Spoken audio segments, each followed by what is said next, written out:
On today's show, we get into Sean's Kambo cleanse experience, a botched Uber ride in Colombia, and how a blowout trip can remind you of why you left certain bad habits behind. Dude, I don't think I've ever seen you with this much hair. What the fuck's going on with that? Yeah, so I'm in this process of growing my hair out right now. You've inspired me to let it just like slick it back and party on, right? Yeah, yeah. Yeah, Don't do this. you remind me of this Doc from Back to the Future. I've actually gotten that before. Yeah. Marty, yeah, Marty, Yeah. did the flux capacitor, Marty. Yeah. 1.21 gigawatts. You know, when you let it grow for so long, it's almost like, well, now I have to just keep letting it grow, even though it looks really stupid. But I'm just gonna keep going, dude. I don't give a shit. But Well, I had long hair when I was in high school, and ever since then, it's been like either like buzz cut or a mohawk or a faux hawk. But like this is the longest I've had it in probably 15, 20 years. yeah, So Jesus. Well, that's yeah, good though. I mean, cool climates at least. At least you're not like in the super hot place right now, you know. it's So 18 degrees in Montreal. So yeah, for those of you who are watching, following my journey as well, we're now in Montreal. We went yeah, from Mexico or Playa del Carmen to Oaxaca. I got a truck going by me here. Playa del fine. Carmen to Oaxaca City. From Oaxaca, we're in Medellín, Colombia for 40 days. And now we're in Montreal for 6 days. After this, we're going to be in New York for a week, then California for a week, and then Denver for 3 weeks.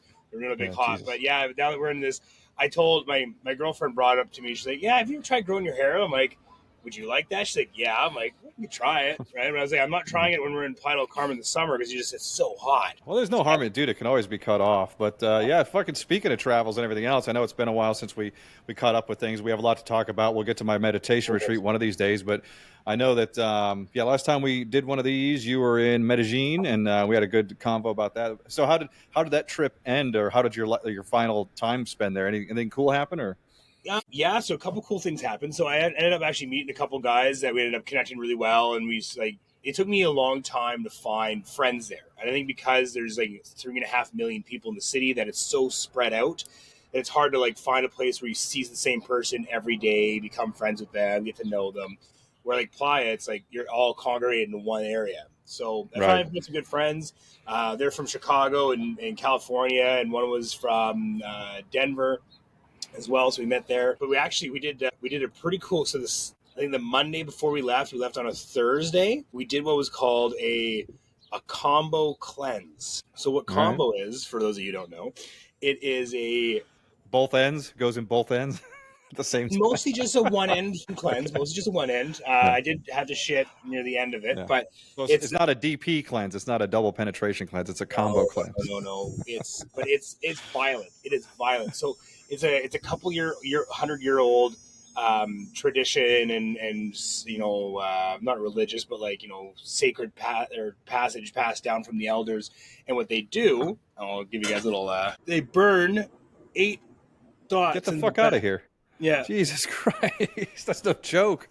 Oh So my God. they get a hot stick, and they burn 8 dots into your back. And then once the burns are off, they then get the skin from this one specific frog that's in the Amazon, and they put this mucousy skin on the burns, and within minutes, your whole body starts swelling up, you start sweating, and you just puke for 30 minutes. My God. So this is a real thing. Okay. So what's the name of this thing again? We'll drop it in the show notes for It's anybody who wants called to look it up. Kambo, Combo or Kambo. I forget the exact pronunciation of it.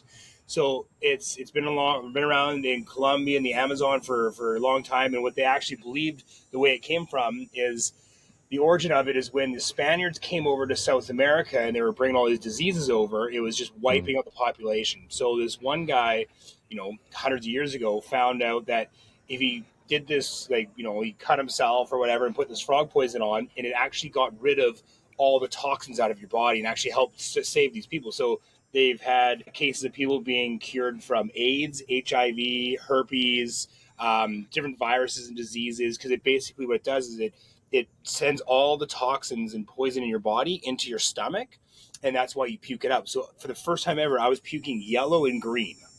My bomb was green and yellow.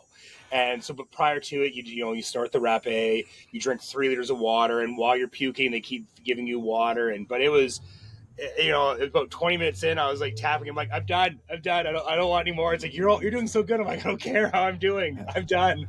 Like, My God, man, it's never a dull moment with your travels and stuff, because I'm like, oh, maybe he went to a couple co-working events. And you're like, no, I put this frog venom in me and fucking threw up everywhere. Jesus Christ. Well, that's really cool though. I just looked it up too. I didn't realize it was spelled Kambo. I thought when you said combo, I thought you meant like a combination cleanse. I didn't realize it was some Kambo or Kambo. yeah, holy shit, man. All right. So that was one of the last things you did in Colombia then, or what? Yeah, it was one of the last things we did. And the crazy, so one of the side effects is face and lip swelling. So my girlfriend, she had, you know, a little upper bottom lip. My face, I couldn't see. I was so swollen for a day, like that whole day, because we did it like 10 in the morning, all night, all the rest of that day. I was swollen up. The next day, I had swollen under my eyes. Like, I was like, um, I'll put a picture in the chat. Yeah. After of like what my face was like moments after, and I was terrified. I was so scared. I was like, oh my god, like I look. It was like off a movie. Is it, you know, like when you say those people get stung by a bee and they're going to anaphylactic shock and their face swells up? That was me. Yeah. That was me. Yeah. This is a sanctioned thing. There's somebody who puts it on, like you pay to go do it, and how many other people were doing it with you? Is like a regular service that they do all the time, or what? Yeah, it was a regular service. So it was up in Santa Maria, which is like where they harvest all the flowers for the flower festival in Medellín every year. But it's also known, it's called Medicine Mountain or Magic Mountain, because that's where all the healers live, and it's where all like the shamans are and stuff like that. So it was all sanctioned. They had a paramedic guy there and another guy. One guy was from Portugal, the other guy was from or a native from Colombia. They do mushroom ceremonies, they do cacao ceremonies, they do ayahuasca, DMT. So it's all the natural medicines that they do there. So it was just me and my girlfriend that went for that day. So just two of us. You know, it was safe, guarded. You felt welcome and warm. But it was that was my first ever cleanse that I did, and I went balls deep. I said fuck it. The thing that a lot of people fear doing stuff like that in my country or yours is that because some of it's illegal, that if something goes wrong, they're too afraid to call for medical help. At least when you're in some of these countries where it's okay, even if it's not like, even if it's frowned upon, like if something happens, they will call help for you. They won't just be like, oh shit, throw them in the ditch.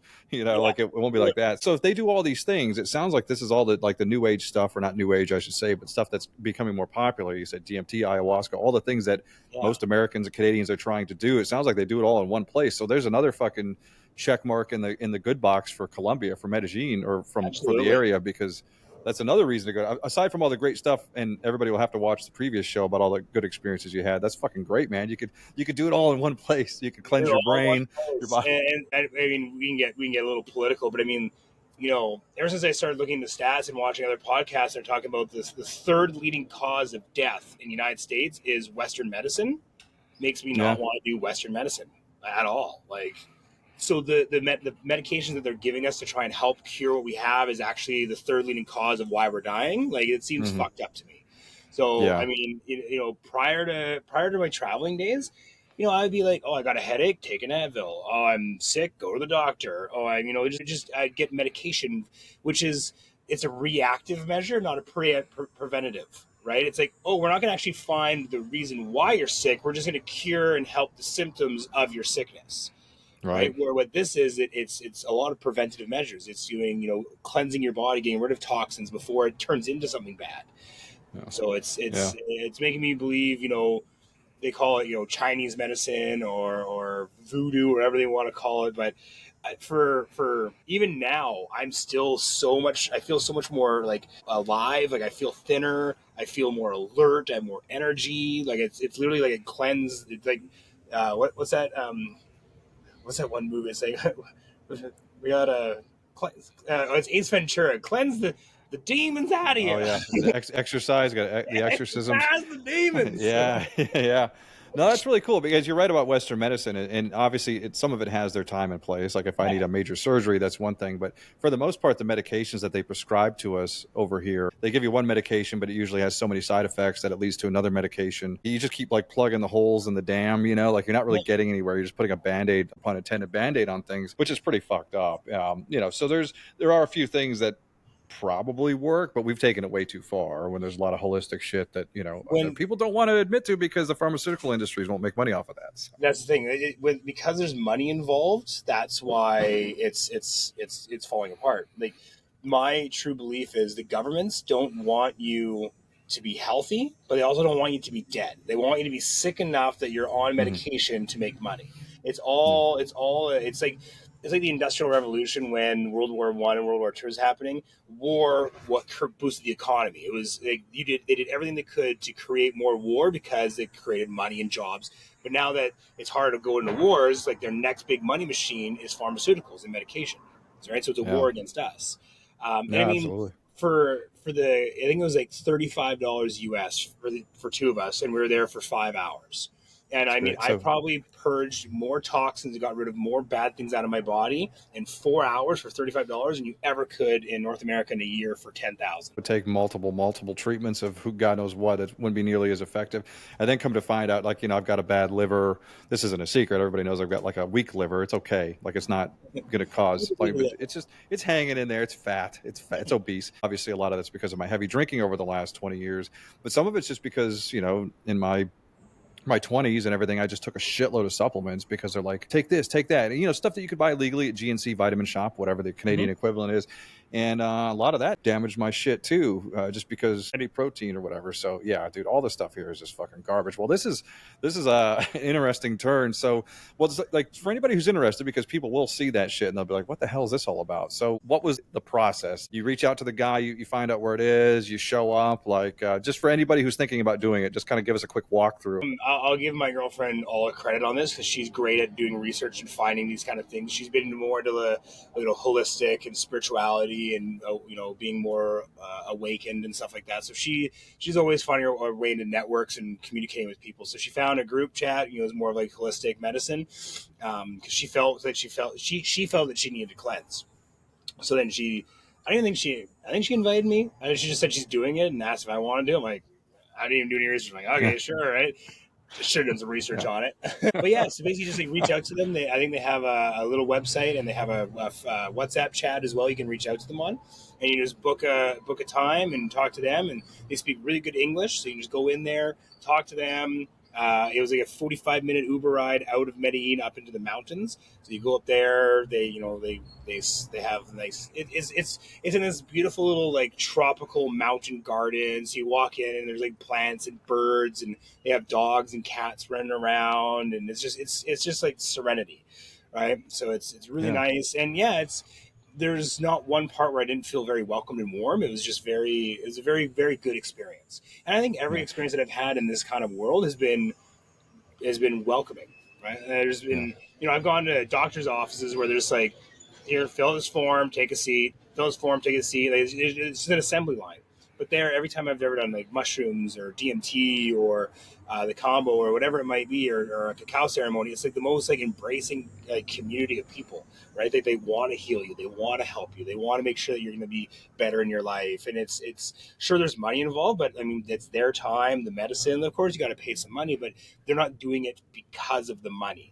Right? They live in. It doesn't sound super profitable. It sounds like they're just breaking even and doing it because they want to. They're breaking even. They're living their lives. They're up in the mountains, hardly paying any taxes, in this nice little like house in the forest. Like it's all just about helping the community, helping people, which is amazing. Yeah. So it's not that far outside a major city. It sounds like you felt like very safe, very clean the whole time. So anybody who's thinking about doing it, because those are obviously the questions that run through people's mind. Like, oh my God, this sounds like a really fucking crazy treatment. Like, do I have to take like a donkey up into the mountains for 4 days or shit? So you took an Uber.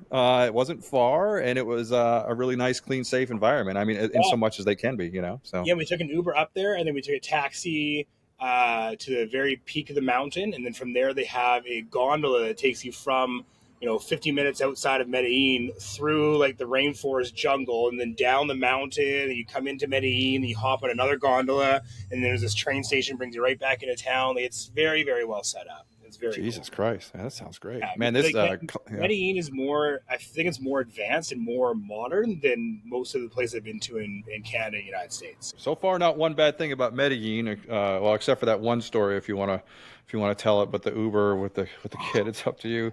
Just something for people to keep an eye on. And I do understand the stress behind that because of quote unquote kidnappings and everything else. So we should probably touch on the odd stuff as well. It was definitely. I mean, I could have done probably one thing better out of the whole scenario, but it was a fluke fuck up. So, my stepson, where he has summer camp in a different part of town. So usually, what he would do is either his mother would take him in the morning, or I'd take we take turns. And then so the night before, my girlfriend said, "Hey, like, why don't you just order an Uber for him, put him in the Uber, and send him to the location, let the camp know that he's coming in an Uber, and then you can go to work." I was like, okay, yeah, that works. So it is. We leave the apartment. I order the Uber. It confirms. I got the Uber right there. This is the one thing that I could have done better. I could have looked at all 6 digits of the license plate, because there's usually 3 letters followed by 3 numbers. But I usually just go with the last 3 digits, because I don't do it either. I never look that far either. So yeah. Right. So I see 580. I'm like, all right. So we walk to the front entrance. I see 580 sitting at the top of the road. He starts coming down. I wave at him. He pulls in. And then when I walk up to the Uber, he even said Cian. So Sean in Spanish is Cian. It's Sean. So they call it Cian. I said yes, or C. And I say, okay, buddy, have fun. I put him in the Uber. Then he asked me a question or something like that. I didn't quite hear what the question was. And I was like, no, solo por mi niño, voy para mí un taxi por la Selena, right? Just say something like, this is just for my kid. I'm going in another taxi. So they start driving off. And then I look up the road. I wave a taxi down, because I can't order more than one Uber. I get in the taxi, and then I tell them, Selena. So I sit down, I grab my phone, hold my phone up, and it says, finding a driver. And I'm like, what do you mean finding a driver? Like, it said driver confirmed. I had the license plate, and I put him in 580, and I'm like, oh my God. So now I'm panicking, right? Because I don't think he has a phone. He doesn't have a phone normally. So I'm freaking out. So I tell the cab driver to stop. I said, no, and of course my Spanish isn't that great where I can have like a panic in the moment, like, oh, help me. I need my, son's over here. So I'm trying to ask if he has a radio. He doesn't have a radio. I'm going on Uber. So then I start going to text his mom, like, hey, like, I need your help. And then she says, hey, I'm on the phone with Isaiah. And I guess Isaiah, luckily, brought the spare phone with him, which he's not supposed to, but he brought the spare phone. So I guess when the taxi driver didn't know where to go, because it must have switched of somehow, he starts, freaking out. So he calls his mom. Thank God he had the phone. So I, tell her I'm texting his mother. I tried calling her. She's obviously on the phone with him, so she doesn't answer. She's like, what's going on? I'm like, I don't know. I put him in the cab. I said it had the right license plate and everything. So then I tell them to go to Selena. I tell her to tell Isaiah to go to Selena, because that's where I was going, and then I'll bring him home. So anyways, big ordeal. I'm waiting at Selena. Him and the cab driver show up. Luckily, I had cash on me to pay for his cab, because it wasn't an Uber. And I recognized the driver, because he was kind of getting frustrated. Like, you should know where you're going. I'm like, dude, like, fuck off, right? Calm down. So then we order another Uber. We get back to the apartment. She's, obviously hysterical because she almost lost her son. I'm freaking out because I almost lost her kid. I'm like, oh my fucking God. So anyways, I walk back to the entrance and I order an Uber, and I look and I get 580 again. I'm like, the fuck? And then so the cab comes up, and it's the cab driver that Isaiah first had. And the cab, I'll backstory as well. While I was freaking out, I look in the cab that I was in, that I waved down, and I was in 580. So there was 2 cabs, one in front of the other, that both had 580. But the first 3 were different. Like, what the fuck are the odds of that? Yeah, no shit. Yeah, Jesus Christ. So then I realized that, because I remember talking to my cab driver. He said, this is 580. I'm looking out, I'm like, holy fuck, this is 580. Then when I get into the cab driver that I put Isaiah in, that was also 580. And so it was just a scenario that was, it could have been avoidable in the sense that I could have looked at all 6 digits.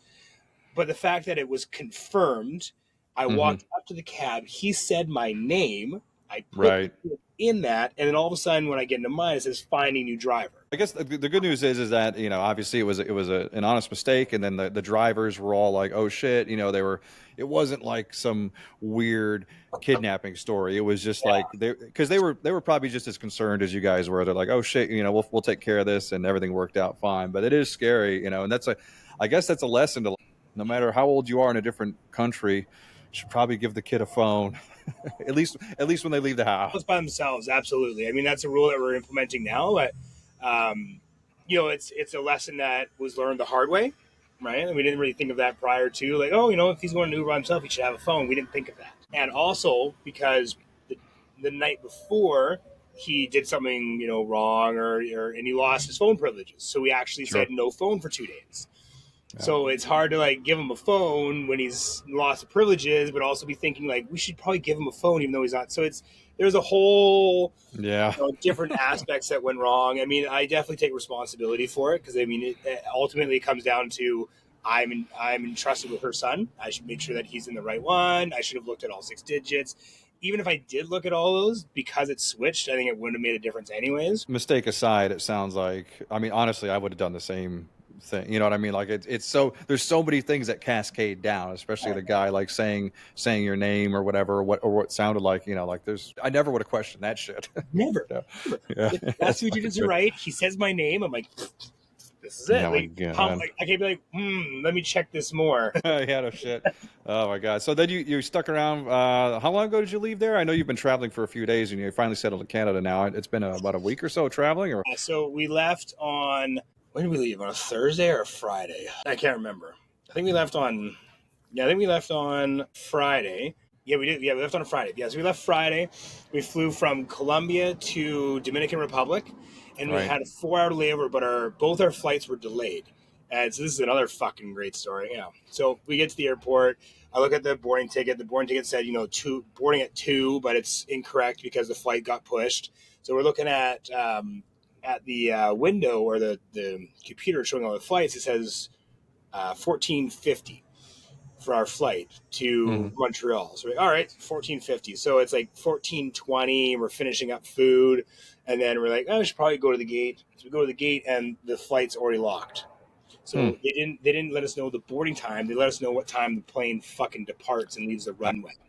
Sure. So we missed our flight from Dominican to the fucking Montreal, and of course we're flying some airline that is shit customer service.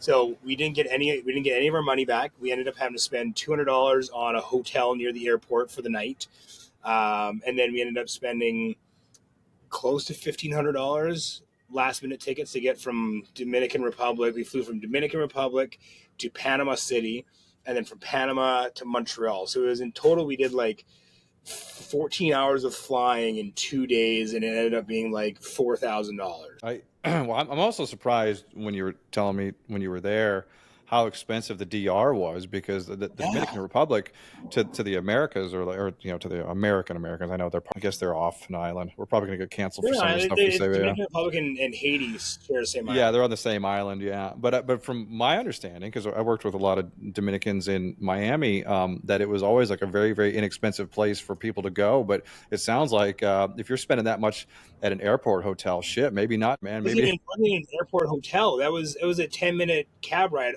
away from the airport. Yeah, it wasn't anything. It was a quality inn. It wasn't anything fucking bougie and great. It was a quality inn, like one of those pre-made, like the cookie cutter hotels that they put up with the they all have the same pool, the same lobby. So it wasn't anything like bougie and amazing, but like the Uber from the airport for a 7-minute Uber was like $10 US. Jesus, right? Well, that's something okay. Well, we're going to write that down then. So Medellín, nothing bad to say about it. Dominican Republic, you were there for 24 hours and spent a shitload of money, and we're not impressed. I mean, we didn't really leave the hotel because we were kind of like, we're spending a lot of fucking money just being here, and they have flights we have to do, so like we're not going to go venture out. But yeah, I mean, it kind of reminded me of like a poor version of Mexico. Or it kind of just reminded me of Mexico, but expensive. Traveling is stressful anyway. I mean, and I think that probably my girlfriend and I fight more while we're in transit than anything else. And of course, especially you got the little one with you, so that adds like a layer of it. And I don't know why, man. Like when I was younger, if I met some girl that I was interested in or like started to get to know her, I would always suggest that we take a trip somewhere. And it could be driving, just somewhere away from. And now I'm thinking like, what a stupid fucking idea. Because the thing is, you go stay in a hotel and you may know each other a little bit, but you don't know each other a lot. And I'm like, you wake up in the morning, you're like, I hope that I have to go shit in the lobby. Like, like all these things, like when you travel with somebody that you don't think about, like, cause it sounds romantic in your mind. Like we're going to do all this cool stuff. And then when you're actually doing it all, you're like, whose idea was this? So traveling is super fucking stressful. Where are you? I know Canada's huge. Where are you you're in Montreal now, but where are you in relation to where you grew up? I mean, in relation to where I grew up, I'm 5 provinces over. So I'm basically almost on the other side of the country. Not like down the road where you could rent a car and go check it out. You'd have to get on another plane. It would be like a 3.5 day drive to get to where I live. Basically, for Americans, it would be like from New York to California, probably like that far, Not like as far as you can get. I'd say more like Chicago to California. To California, maybe Minnesota to like Minnesota to Los Angeles would be about the distance. Yeah, it's still pretty far. But it's quite a distance. It's nice. It's kind of nice being back in Canada. I was able to get some banking done. I got a bank card again. I was able to change the PIN on my Visa. It's one thing that is nice because all my credit cards are in Canadian. So whenever I'm out and I do I always do conversions in American, right? Because I'm just everywhere you go, American is the currency. So it's $100. Well, I check my bank statement, it's $135, right? Or it's $500. Oh, it's actually $650. I'm like, God. But here, like I buy something, it says $100. I look at my bank statement, I'm like, it's actually $100. $100 of my money. How long are you staying, and like what kind of accommodations you got there? How are the prices since before you were there, when you lived there before? I mean, I know you probably, I don't remember. I think you had your camper, right? So I'm not sure like what the whole situation is, but like, how does it feel being back? Is it any different from when you left, or? So honestly, it feels like I'm still in a foreign country. Well, the reason why is because like we're in Quebec, so everywhere you go, it's fucking French. Everyone's speaking French. The signs are in French. The stop signs say "arrête." Like everything is in fucking French. So I might as well just be back in Mexico or Colombia because everyone's like, "Oh, comment ça va? Je voudrais." Blah blah blah. I'm just like, I didn't think about that. Yeah, I'm in another country again. I don't even feel like I'm home because it feels like I'm in like France or something because everything's French. French people talk. At least here they do. Everyone does speak English at least as well, but their main language is French. So you can still kind of. Yeah. It's not like in Mexico where their main language is Spanish and they can speak kind of English. Like it's broken. Like hello, yes. No, here they're fluent in English too, so they speak really good English as well. Plus French is like hard to understand also, like it's not really something that like like Spanish is like you can kind of, if you think hard enough about it, you can kind of communicate. French is just like I have no idea what the fuck you're saying. It's well, I mean, I grew up speaking French until I was like 15, so like I knew quite a bit. So like to me, a lot of the words are coming back to me now, like like grapefruits, pamplemousse, arrête, je m'appelle. Like I'm starting to remember a lot of the words now. But yeah, it's I find it. Sorry to all the French people out there who are watching this, but I find French kind of annoying. To me, I've heard that. I've heard that same thing from other people. It's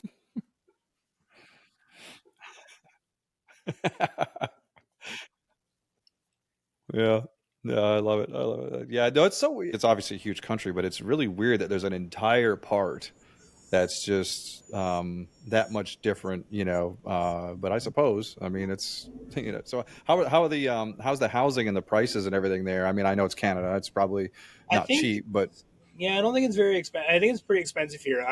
So we're actually staying in a 3rd story, like kind of penthouse loft Airbnb for free right now. So cool. Yeah, good. Yeah, so we have free accommodations here because my girlfriend rented out her house to the people who own this place last summer or last winter in Playa. So they said, yeah, well, if you're ever in Montreal, you can stay at our place for free. We'll accommodate you. So we booked it, like kind of planned our trip because it's a free place to stay here. Sure. But yeah, prices are pretty expensive. I mean, like a block of cheese is like $30. Cheese is always expensive. Yeah. What's that meme you find out as an adult? Everybody does cocaine and cheese is expensive. Yeah. Growing up is realizing everyone does cocaine, cheese is expensive. You're there for how much longer? Then you're headed to, I forget, New York next? 4 days, then New York City for a week and a half. I think like 10 days we're there for. And then that's a long time to spend in New York. I mean, that's just my opinion. I don't know if you spend any time there, but it's like punishment on your senses, in the sense that it's just like honking horns and traffic and noise. But it's cool though. You'll have a lot of fun, but it's like, like you just kind of want to like go in your room and put a mask on and put on like noise canceling earphones. It's like so much going on, man. I've never been to New York before, but we're doing New York, and we're going to be staying in Brooklyn for a bit, and then New Jersey. So we're kind of moving around. We're not just staying like right in Manhattan. That's good. Yeah. We're using our points for our accommodations there. But yeah, no, I've never been. I mean, there's the thing is the reason why we're going for so long is there's I've never been. There's so much to do, so much to see. I mean, you can't. I don't even think you can do all of New York even in 10 days. No, I don't think so. I think Yeah, it's then we're fucking impossible. doing a 7 day leadership retreat in California. So we're going there for a conscious intimacy retreat. My girlfriend's actually co-hosting it. So What part of California is that in? close to Palm Springs. Palm Springs, outside Los Angeles a bit, I think. Yeah, I think so. It's like I might be Southern wrong. California area, I think. Yeah, Yeah, that's so we're nice. there for That's 7 beautiful days. area. Yeah, That's nice. I've driven through there, but I've never been to that area before. So it's really cool. My girlfriend's actually co-hosting it, so she's gonna be doing one of the days. She's gonna be leading a couple of the exercises, to help re-engage your senses and intimacy and work with your inner child and self-help and stuff like that. So it's gonna be really cool. And I get to go. I'm going there. I'm gonna be doing a lot of the videography and filming and pictures and Cool. stuff.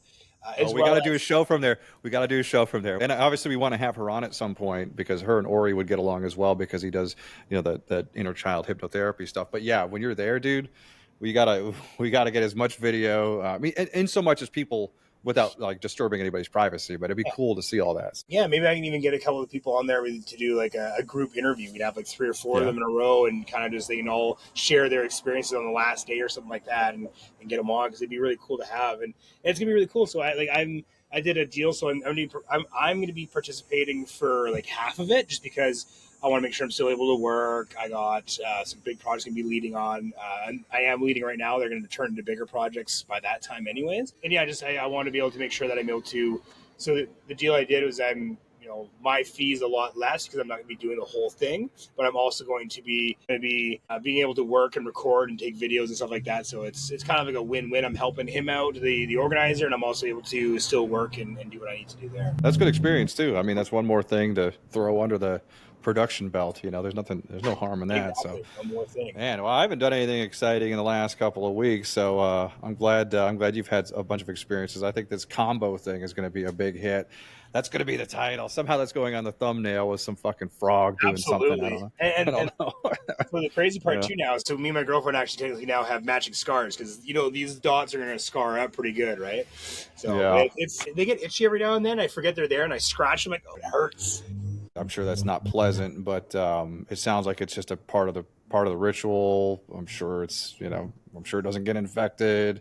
Yeah, because that would be the only I mean, I would totally do it, but I'm also an idiot. I can't wait to ask a couple people about that. Have you ever heard of this crazy shit? How was your trip to Fort Lauderdale? I remember you went down there a little bit. Jesus Christ! Every once in a while, because we've all had some crazy prior experiences in life. We've all done dumb shit. We still do dumb shit every once in a while. We still drink and do a bunch of stupid shit.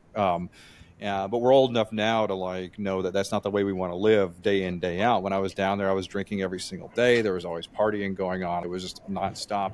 A lot of work as well. So I'm working at the same time I'm there and all this other stuff. I try to make it a point.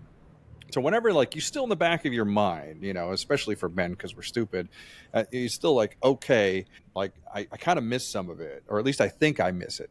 So I think it's wise, and I can't remember who I heard this from, but they're instead of just ruining your life and going back to your previous stupid habits, just pick a week, pick a weekend, and go blow it out with your old stupid friends or whatever, and just try to do that once a year, maybe within reason. Try to keep it safe, and then remind yourself why you don't live that life anymore. Well, it worked because it took me about 5 days to come out of it. I probably drank, I don't even know how many handles of Tito's, amongst everything else. So it was a good time. It was back with my old housemates, which are, they're not tame people, but it was a really good reminder and it was a good time as well. I'm not saying I went down there and it was just a complete disaster, but it was definitely exhausting and it was nice to see everything. And that would be my advice to anybody, especially men, because some guys get in long-term relationships or marriages and they have families and they keep longing for their previous stupid days.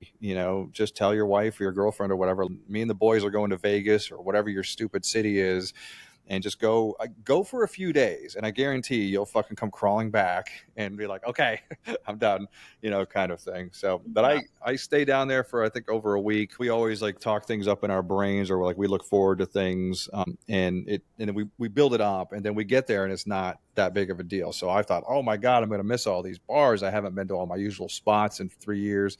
I haven't seen all these people. It's going to be great. They're going to roll out the red carpet for me. After going to a couple of bars and hanging out, it's like, okay, same shits, same people doing the same stuff. I think the lesson learned there is it was what I needed it to be.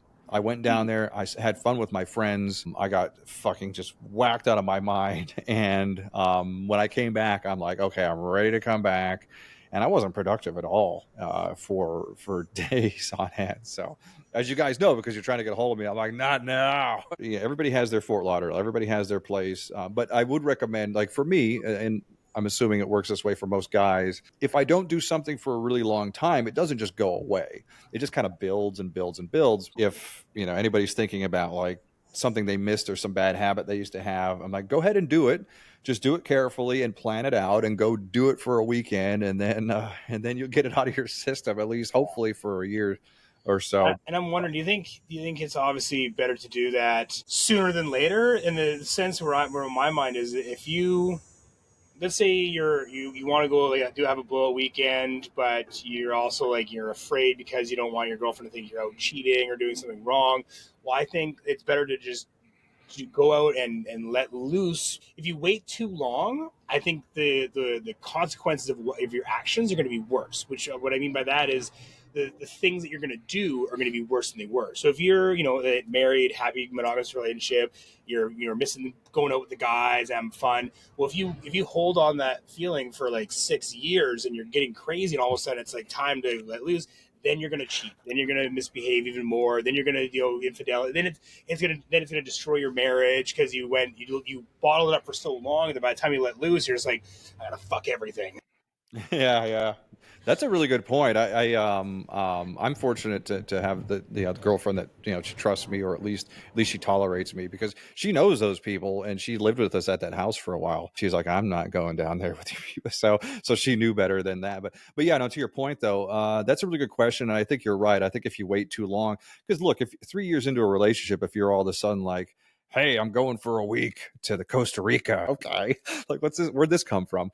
So I think in the beginning it's just smart to probably be like, and not everybody's a degenerate like I am. I know you've had your days as well, So some guys don't need all that. Some guys just need to have a boys' night every week where they just go out to happy hour and get a hangover, and then they're like, oh shit, that's right.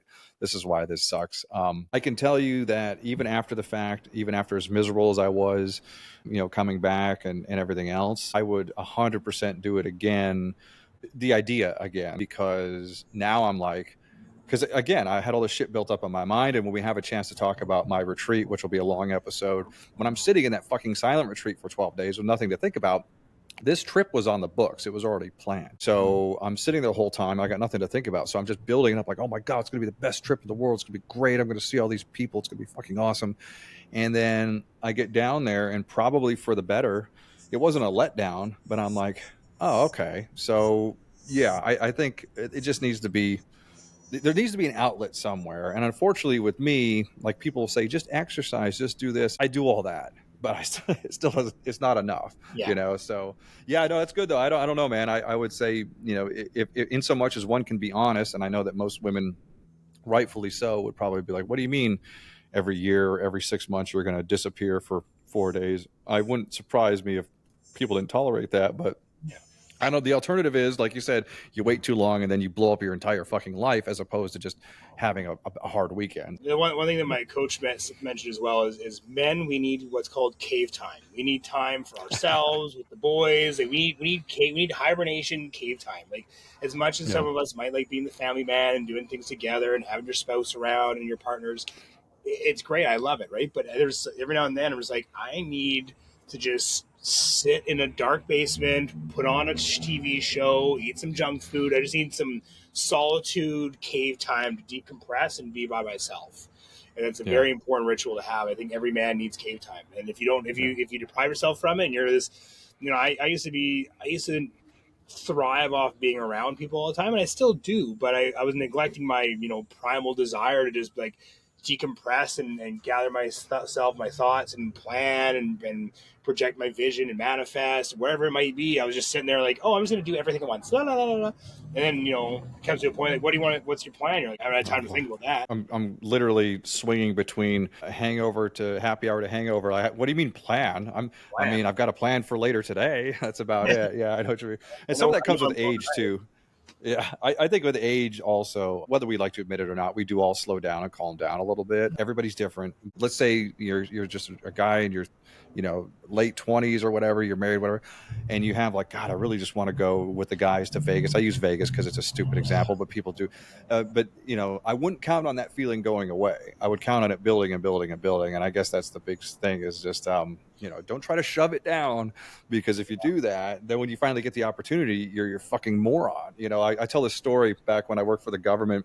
We used to travel a lot to help out other federal districts with their trials. So without getting into all those details, but like, let's say there was something big going on in another city and there weren't enough employees that did what I did. They would send us from neighboring places to go help out for three, 4 weeks at a time. And I was single at the time. And what would happen around my office would be, they say, hey guys, there's a 3-week detail. We're sending 4 of you to, this is true. We actually did go to Vegas. They were sending 4 of you to Vegas. It was a Hells Angels trial. They were on trial for some shooting at a casino. And the thing is, everybody's like, oh, you got to watch out for Peyton. You know, he's single and he goes out all the time. I'm like, you ain't got to worry about me. You got to worry about the fucking married guys that never get out of the house. And guess what happened? I went out there and I'm like, I'll have a couple drinks. I don't care. It's Vegas. I don't gamble.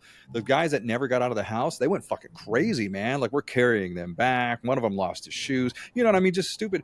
So it's like, like people always just assume that because like some guy's been in a marriage or whatever for a long time, like, oh, he's calmed down. I'm like, don't count on that shit. That dude's been holding that shit down for fucking years, man. It's fucking cage rock, and he's like, whoa. So anyway, I know not every human being is the same, but most of the guys that I know are in at least to a degree. And that would be my advice. Just if you're going to do something stupid, and if you think like, oh, I need to leave my wife or my girlfriend or whatever, just go for a weekend. And I bet you'll change your fucking mind, you know? Yeah, I think so too. Well, I mean, we had a lot of big takeaways from this podcast. We have, you know, douse yourself and poisonous frog venom on your scars, to detox, letting loose. Just drugs across the board. Just fucking drugs everywhere. Drugs, good drugs, bad drugs, all go around. Is you need to. I think detox is going to be the theme of this one, because you got to detox your bad habits. You got to detox, you know, certain rituals. You got to detox the toxins out of your body. You got to detox the urges that you have, and I think there's many different forms of detoxing, and all of them are good. Because if you like, for me, the reason why my face swelled up so bad, I'll share a picture of it after, is because I haven't detoxed in years. Yeah. Right? So when it finally came time, like, you know, that the married man in Vegas, finally came time to, you know, going out and venturing or detoxing that urge, he went fucking wild. Right. First time I detoxed my body, my face swelled up like a balloon because there's so many toxins. So you have to detox. Yeah. The habits, the toxins, the repetition, you just detox your life more regularly. The bad thoughts, even those have to go. They need an outlet. I know the cliche or like the common advice is, you know, go exercise. Everybody's got to do all those things for sure. But sometimes exercise isn't enough, man. It's everything. It's your diet, your sleep pattern, all those things that enough other podcasters talk about. We don't have to get into, but man, it's everything. Go to Canada, buy yourself a $50 wheel of cheese and sit in your apartment in the dark for a week. Yeah. It's called fromage. Fromage. We'll catch you guys next week, and before we start talking about things that'll really get us canceled. All right, we're out.